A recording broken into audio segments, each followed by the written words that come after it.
afternoon. Welcome to the After Service Podcast. I'm Joe. This is Pastor Brian. Brian. Good to see everyone. I'm not literally seeing you, but I'm glad to have you join us today. It's good that you see me. I think that's the important thing to say. Oh, yeah. So Brian and I have just had a very animated, about half-hour conversation, and topics where we're kind of in agreement and kind of not in agreement, and we both kind of came away going, "Gosh, I kind of wish we'd recorded that." In my mind, I think it modeled polite disagreement, and not. I don't know. I didn't get angry. Did you get angry? Good. No, Yeah. no. It's again, it gets down to, as we've said, it's like, I respect your thinking. I don't think you're stupid or an idiot. I don't, yeah, all these things that people label people they disagree with, and one of my big points in it, and which we agreed with, kind of, I think, is part of the problem is what is true, and what slant of the story are we getting, which goes both ways, by the way. The right, people who listen to the right, they're definitely getting a slant to the news as well. Everybody's getting a slant, and it's like, how do you parse it? right? How much that's and there's the level of distrust of governments and media, of all institutions in our society, is so low. I wish I could pull up the statistics recently, but they're incredibly low. Like, I don't know, I'm pulling it out of my head. It's like 30%. It's ridiculous how few people actually trust. It's Yeah. And that causes so much problems. That was my basic point. And we went off to all these other issues. Well, it does remind me of the idea that, history is written by the victors. As we are reading, as we're growing up and reading history books and stuff, we are taking as the truth how history is presented to us, because we don't have any way to we don't have any other way to understand or to know what occurred. The difference is that today we get so much information pushed at us, and we're constantly questioning it because it's so hard to tell. It's so hard to tell, and it doesn't necessarily mean that anything was more accurate previously. It's just that there was no really good way to discern the veracity of it in the moment. Like, oh, this must be true. Right, and that's really recent, like since the internet, really even the last 20 years, that it started to become a problem. Because you go back in the 80s, you had 3 or 4 news channels, and that's it. Well, right.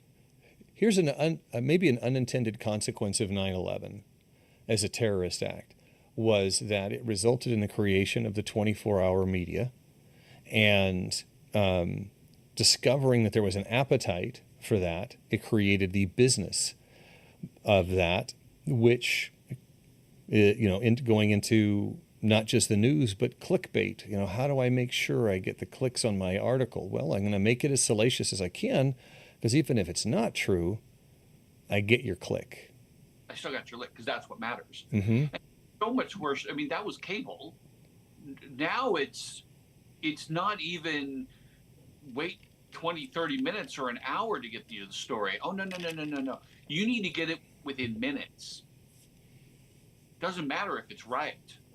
Right. We'll just put retraction, and who knows if that's true. Don't want to read it. It doesn't really matter. Yeah. Did you know that I think you know this, that I was a journalism major originally in college?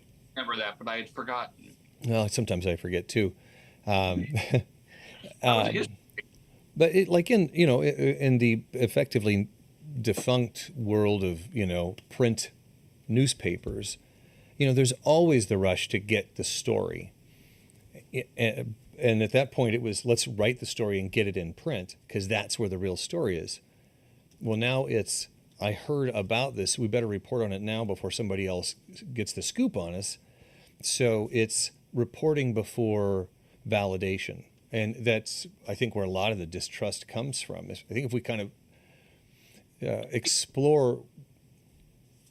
I think the other part, which I mentioned, was the issue of we have a society now and this is not just a Christian issue; Mhm. it's all over. Is that we have rejected absolute truth.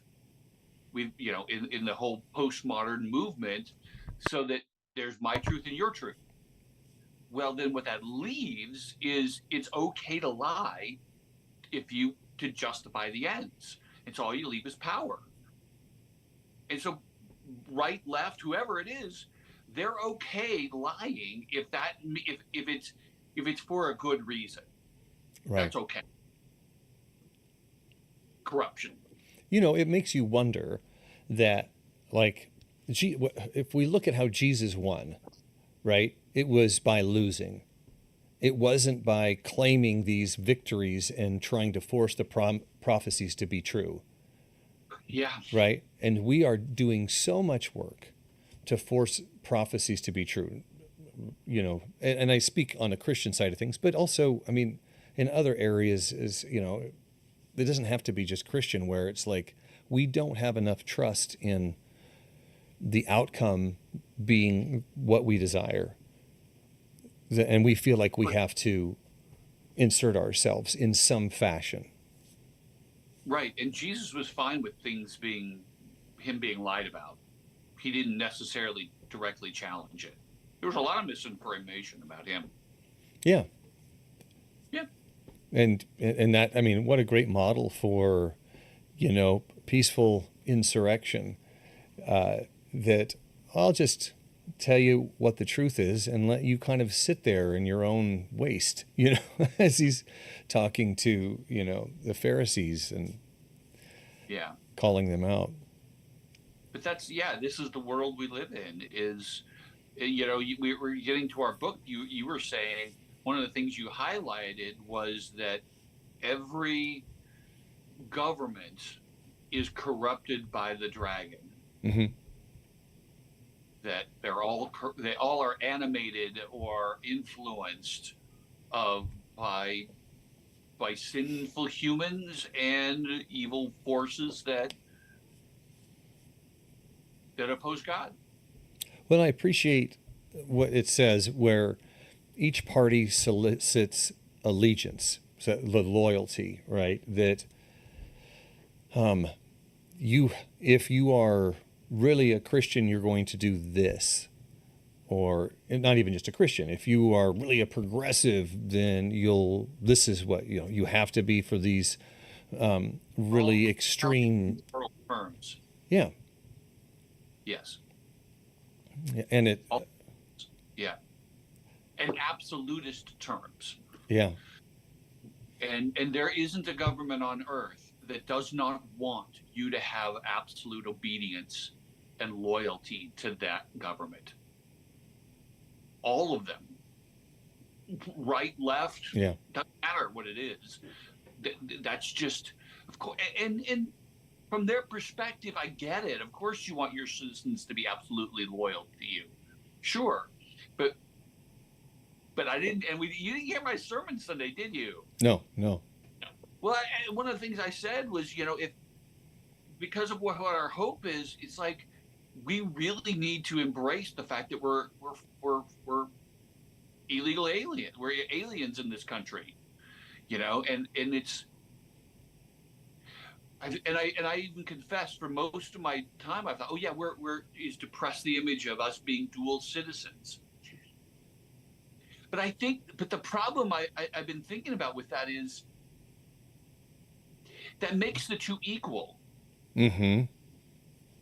And I don't think that's the way it should be. I'm not equally loyal to both the kingdom of God and to the United States. I'm nominally loyal to the United States, but Right. absolutely loyal to the kingdom of God. To the point of why identity, as with Abraham, was much more like, yeah, I really, this is not my home. Yeah, Paul used his citizenships for the gospel, but I don't know how much he saw that as his identity. As I'm a Roman citizen, that's who I am, and I care about the betterment of the Roman Empire. I can't. Just even saying that, doesn't that sound weird? Oh, it does. If continuing as a Christian, continuing to believe in Christ required that you renounce your United States citizenship, would you be willing to do that? I would, but Yeah.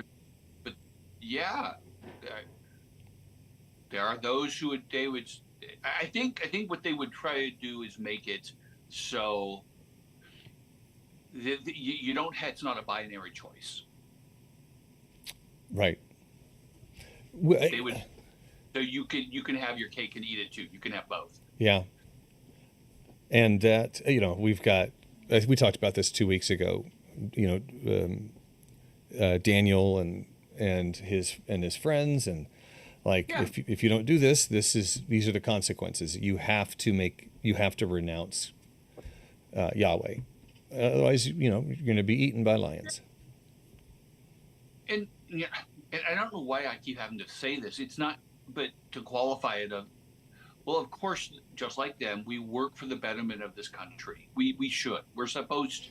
Jeremiah tells us to do that. Pray for the good of the country that you're in.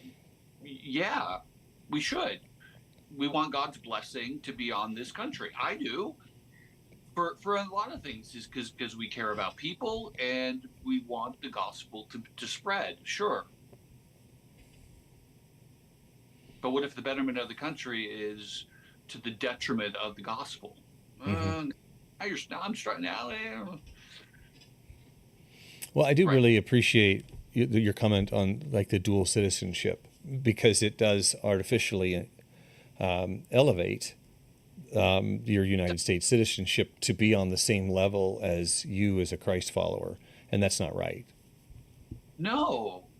And that just kind of hit me this last week. Is like, huh?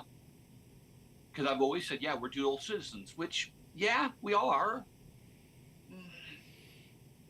See, Bonhoeffer is a great example as a person who was a German citizen second, and his love of Christ and his duty to Christ, right, put him in harm's way and ultimately led to his martyrdom.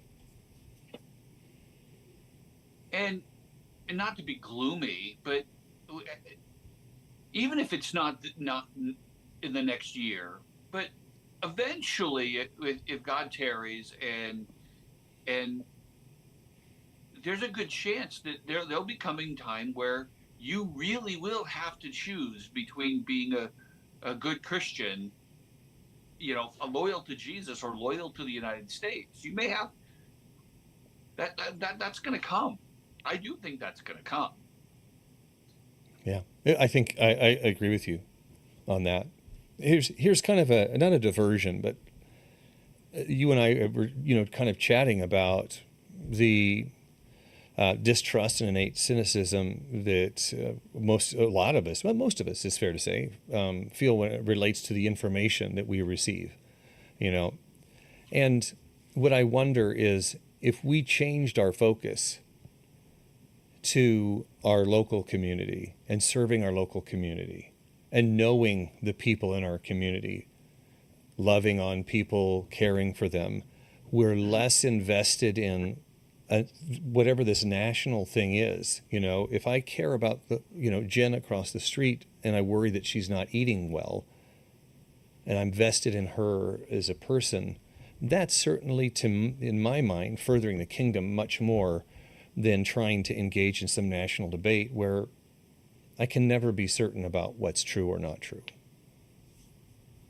Yeah, it reminds me of a book my wife is reading for her seminary classes, and I don't remember the name or the author, but you're just making the point that the level of anxiety has steadily risen in the West, starting with the telegraph.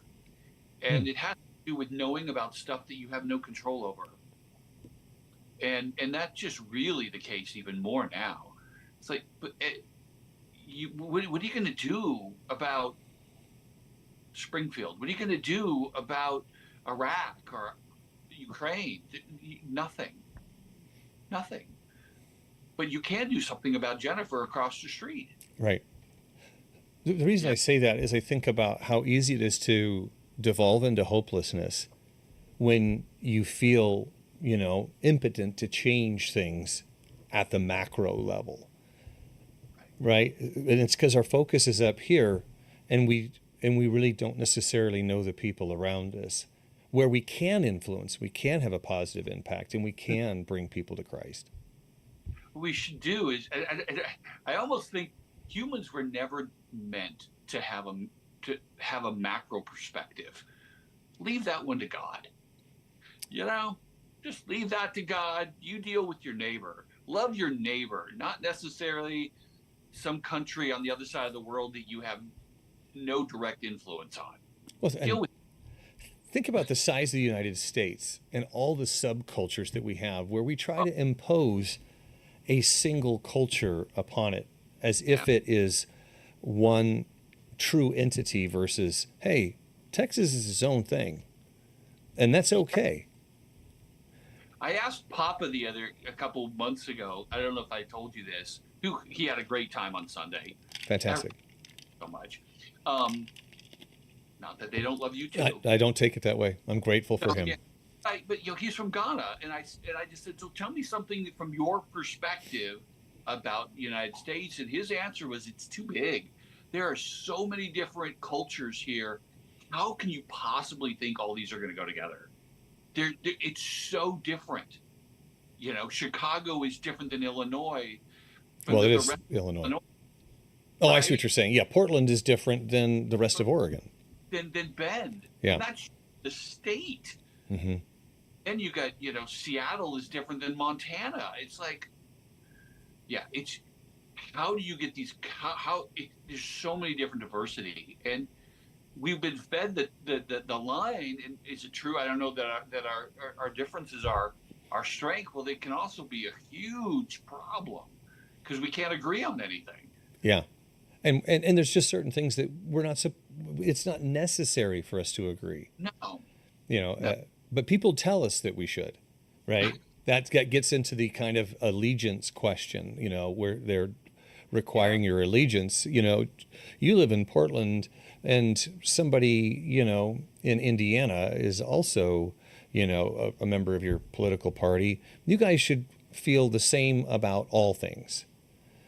I remember there was a wonderful, I think it was on PBS, it was a wonderful documentary that was talking about the drug problem in like North Carolina, and how welfare was actually enabling the drug problem. And as you watch this, you're like, I see why the people in this area are so frustrated with welfare, because they see how it's hurting people. Their experience is very different from ours, and we try to project our experience onto them and make judgments about them without really understanding their circumstances. We all do it. yeah, that's true. Because it's different people running it, different social structures. Yeah, we think it's apples to apples, and it's not. Right. And in addition, can you really do anything about that? No. Mm-mm. No. So focus on loving the people in front of you. Be absolutely loyal to Jesus, not to a political party, because it's all corrupt. Mm-hmm. That's not a new thing. It's always been there, yes, and it always will be there, which is part of your point from your highlight in the book.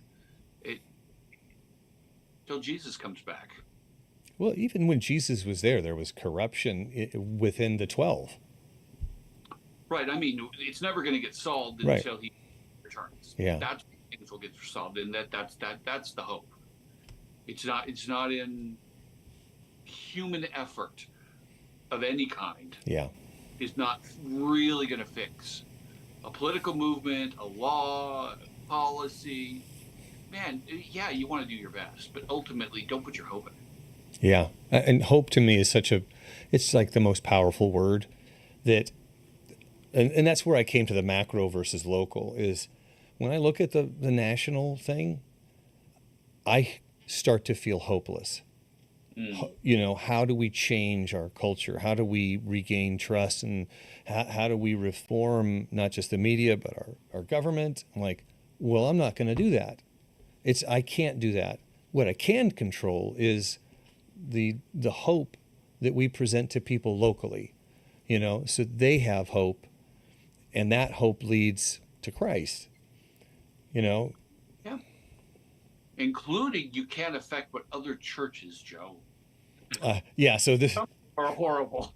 I'm very But convicted of ours what I are said. not bad. Just to be clear, just for transparency, I was was having a conversation before church with a group of folks in the sanctuary, and I was incredibly disparaging about a local church, and I was basically speaking about them as a body versus individuals with different needs and different beliefs, and I was.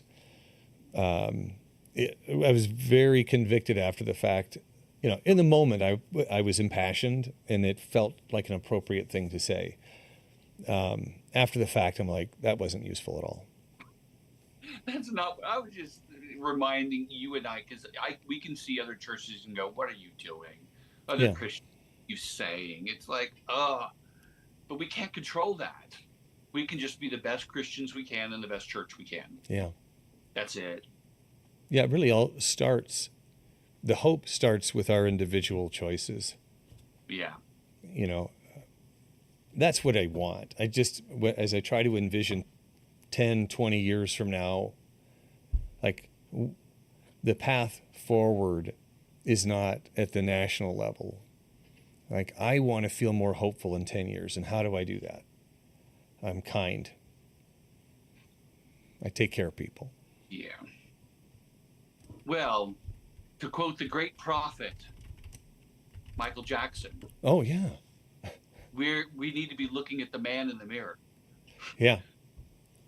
and let him make the change. Yeah. It's He was, what was that, like 93 or something like that he made that song? I'm not sure, you know, but it's true. You know, hey, I'm going to start with myself. Start with ourselves. Yeah. That's all you can do. Be the best Christian you can be. And, local. It's always local. Yeah. Yeah. And we're locoed otherwise if we think otherwise.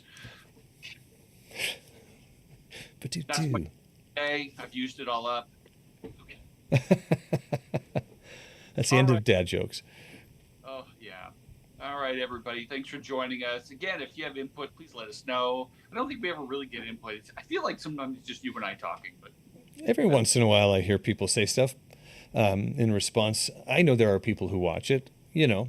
I know there is too. And also, this is really affirming to me. It's really helpful to me. So, from a selfish perspective, thank you, Brian, for the conversation. And also, I trust that God will use this how he sees fit. Absolutely. Yeah. All right. Appreciate you too, Joe. All right. Looking forward to seeing you guys on Sunday. Thanks for joining us. Take care.